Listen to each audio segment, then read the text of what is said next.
Ой, ты, кстати, видел. Вентилятор вращается на шестеренках. Временная передача вращает ось.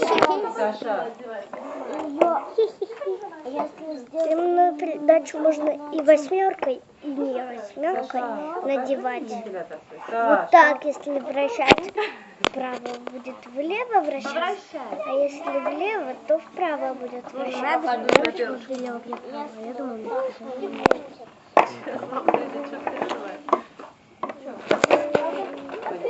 Вентилятор может открывать что-нибудь легкое, перо или вату, если хорошо очень крутить и поймать поток воздуха. Можно я попробую?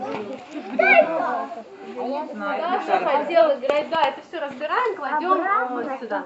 Да.